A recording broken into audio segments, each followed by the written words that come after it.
Hi again, it's Marie-Chantal from Tinnitus Therapy Online, and today I'm going to further continue on the series of grief and tinnitus. So, when we look at grief, we understand that in chronic health conditions or acute health conditions, the patient will undergo the passage of grieving their past self, their present circumstances, and also their dreams that they envision for their future too, and what they had pictured for their life. Almost everyone. I don't want a blanket statement with the word everyone, but almost everyone with tinnitus at a chronic degree of severity and or a catastrophic level of tinnitus will be experiencing the process of grief either immediately or shortly following the onset of tinnitus.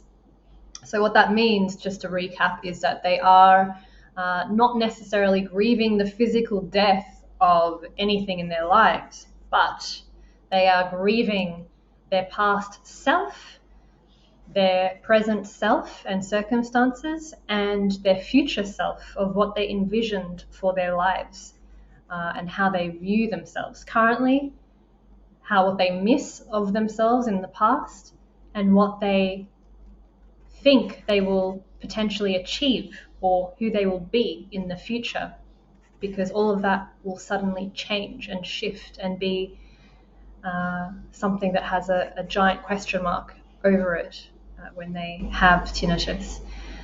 This is an area which I feel is of importance in the field of tinnitus rehabilitation. It is something that, if it isn't an aspect in treating patients, in actually talking through with clients, it really needs to be. It needs to be front of mind, actually. It will guide your words in a way where it will also bring a lot of compassion for the patient, for the person at hand. You are not simply dealing with some body parts, okay? There is a lot of emotion flowing through this experience. And as is with most health conditions, part of why I do this work is because on a personal level, I have, from a very young age, I was in hospitals and visited doctors and whatnot, and I remember thinking that the best ones were the ones that made me feel like a human, that actually saw me, that actually listened to me. Even when I was a little toddler, I recall those memories. The best doctors were the ones that could make me feel safe and connected. It wasn't about their clinical expertise per se. And it is probably one of the greatest aspects in a practitioner. And when you find a practitioner that has those qualities, you just hold on to them for dear life. Okay, that is the difference between a fantastic, memorable, quality practitioner versus one that is, pretty mediocre and perhaps doesn't inspire much change in you, and perhaps doesn't even have much change in you.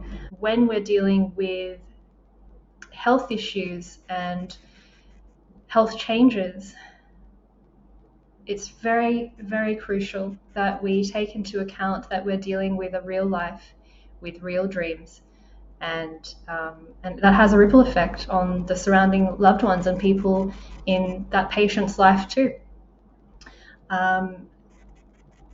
Again, looking at what practitioners can do, it's really coming from a place of empathy, listening, and connecting with that patient. That is, in my view, number one in terms of how you can help the most. That is the priority. And then, of course, you have to have some expertise behind you and actually know what you're doing.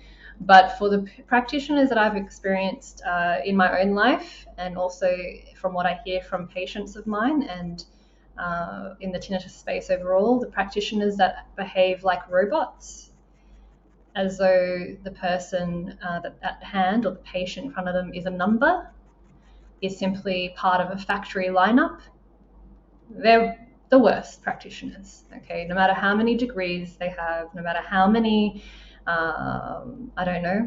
awards, anything, it doesn't matter. It means nothing if you cannot see the patient as a human being and understand and put a bit of compassion and empathy and true listening ability in that appointment time.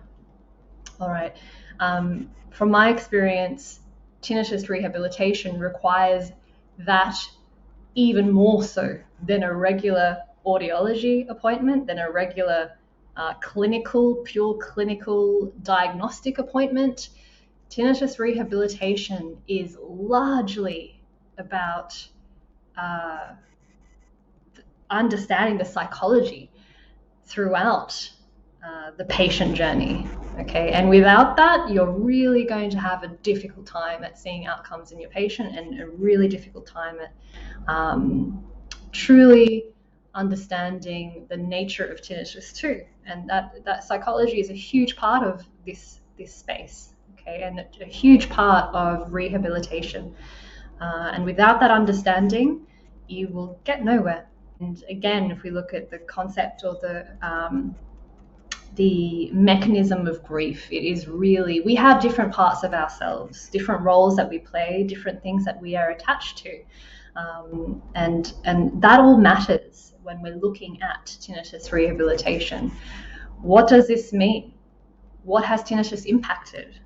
It's not just the physical, it's also the emotional. It's also parts of ourselves that we have lost at the time, and we really desperately want to regain them back. And how can we do this? What does this mean for our future? Who are we now? Who will we be in future? Is it even possible to look forward and walk ahead? All of these questions, there are so many questions that come with tinnitus. Now I want to leave you with the fact that yes, I'm a practitioner in the tinnitus rehabilitation field.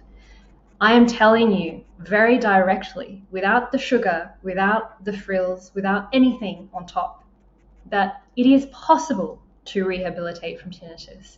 It is absolutely inevitable to recapture that love and joy of life again, and to reclaim your identity again. It is doable and possible and inevitable, with guidance, with clarity about what the underpinnings of tinnitus are in the first place. So for all of those practitioners that told you it is not possible to rehabilitate from tinnitus or to just deal with it, that is absolute garbage. Okay, this is partly why I create these episodes when I'm able to. It's because it is so frustrating for me to see the beautiful transformations in my clients who have terrible tinnitus when they see me, and they are able to actually transform and rehabilitate over time with guidance, with CBT, with looking at the triggers, with understanding the underpinnings of tinnitus. It is absolutely possible. I've seen this, I see this every single day in the work that I do.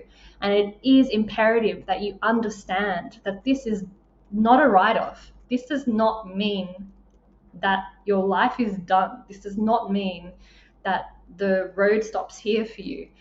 And no matter what has been said to you, how much you have been dismissed in appointments, how much you have felt unheard, how much you think that catchphrase of there is no cure, there is no pill, there is no magic wand solution to tinnitus. It is incredibly multifaceted.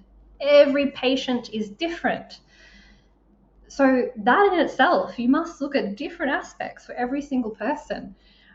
But more than that, there is a way forward, and it is possible for you. So you must replant or dredge out the rotten seed of thinking it is over and done with and your life is over, and really pull that weed out and replant a new seed. Understand that There are so many people who have actually managed this. And your brain and your body is wired for change. It is designed and destined to repair itself all of the time. This is exactly what's happening in your body right now as I'm talking to you. It is in a process of repair. This is what it is. It is intrinsically designed to do. Okay, it is intrinsically directed into a state of recalibration, repair, and rehabilitation. So do remember this and memorize it if you must. Now put a sign on your wall if you must, whatever it takes.